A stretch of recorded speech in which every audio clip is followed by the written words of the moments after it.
Hindi, pumunta na siya. Ipapasok ko lang yung mga picture. Hi, welcome back to my vlog. Mas ang ganda ng ano natin dito. Ganda ng kulay. So, andito ako sa Dilasan Municipio. Dahil walang tao mga offices. Kukuha ko ng BIR ng tin, saka ng, ano pa yung kukunin kong isa? Comelec. Kaso, offices is still closed at 9 AM. My God. Hi, welcome back. So, nagpunta nga ako dito sa Dilasan Municipio kasi kukuha ko ng tin, yung sa BIR, sa Philippine ID, yung ano, national ID card, and ay saan kukunin ko? Tin. No. Tin sa tax. So, unang pinuntahan ko is yung Philippine ID. So, ang sabi nila, hindi nagpa-process as the moment. We don't know the reason. Walang binigay na reason. And the second one is the tax identification. Ano ba yung pangalawang pinuntahan natin? Yung sa baba. Yung national ID. Yun nga sinabi ko. National ID wala. Kasi hindi daw nagpa-process as the moment. Tapos, yung Comelec naman. Ang problema kasi ng Comelec natin is di tayo nakaboat ng 2 times. Gawa ng wala namang present sa something sa Saudi. Walang sa mga lugar na pinuntahan ko. Hindi tayo nakaboat ng 2 beses. So magre-reactivate sana ako ng membership. Gusto may membership ang ano, Comelec. Magre-reactivate nga ako dapat ng Comelec ko.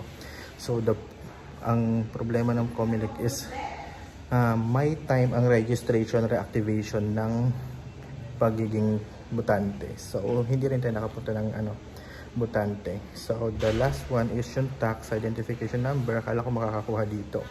So dito pala ay hindi ka agad-agad makakakuha kasi even the number hindi mo makukuha kasi sabi na lang free wifi pero sabi niya yung online, hindi lang makapag-online. Ang gulo diba? Sabi hindi yung online daw. Free wifi naman daw itong munisipyo. Kaso hindi ma-online. Ang gulo. So yun, wala tayong nagawa dito sa munisipyo ng Dilasag. Diyos mo, tara na. Umuwi na tayo. So yun ang sadya ko. Yung tatlong yun, BIR, TIN, saka National ID. So kababalik na naman tayo ng Saudi. Illegal pa rin tayo sa Pilipinas. Hayop na yan. Buti pa sa ibang bansa, legal na tayo. Dito tayo sa Pilipinas, saka tayo naging illegal. Ano ba naman? Disco. So, one more comment. I will tell you later.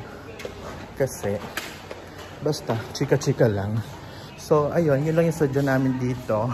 Kaso, nothing happened. In fairness, nakalibot akong Dilasag. Toroy ng ano, ng lobster. Laki. May pa-lobster sila. Kala mo naman lobster ko, Central of the Philippines. Papasok ka? Sige, dalian mo. Kala mo naman lobster sa capital of the Philippines, lobster capital of the Philippines. Taray na yung seri, salo tinubuan na ng bulak-bulak. Tingnan natin. Hello, welcome back. So after an hour ng driving, siguro naka 50 lang ako per hour. So bagal kasi ngarag-ngarag na yung motor natin. So after 1 hour, yun nga. Walang nangyari sa ganap natin dito, nagkakaloka. As in, wala. Even the processing, assistance, walang ganap, nakakaloka. So, ayan. We will go gala na lang and go somewhere here sa Dilasag.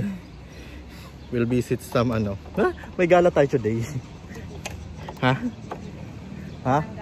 Saan? So, walang ganap ngayon. Yun lang talaga, paglakad-lakad, paggala-gala. Maybe we will get some food lang sa mga saan ba may masarap na kainan? Yung masarap na kainan na yung tinuro mo dati na burgeran, hindi naman masarap. Ikaw ba'y kasama ko nun? Oo. So yun, see you later. Bye. So after ko ma-imbiyer na sa munisipyo ng Dilasag, Sharat. Kinain ko na. Tagal mo. Di naman siya nakaka-imbier na, pero nakaka-disappoint kasi sobrang ang tagal ko naghintay, walang mga offices, walang tao sa opisina, walang representative, walang help desk. Ano help desk? Ganon. Yung help desk nila, hindi rin nila alam kung anong gagawin, paano ang gagawin sa mga inquiries ko. So, ayun, naghintay-hintay ako ng sobrang tagal hanggang wala din naman palang mapapala kasi nga, yun nga, tapos na basta tapos na yung mga date ng mga rehistruhan. So, I have no choice kundi gumala na lang. So, ayan, I am with my cousin. Ayaw magpa-video ni Gaga. So, may mga dyan, kainan sa malapit sa munisipyo ng Dilasag. And I tried it. Yung iba, syempre, anong ina-expect natin? Hindi naman ganun honestly speaking, hindi nga ganun kasarapan yung mga tinda. Even yung mga Hindi homemade to, no? milk tea, siomai. Yun lang. Bye!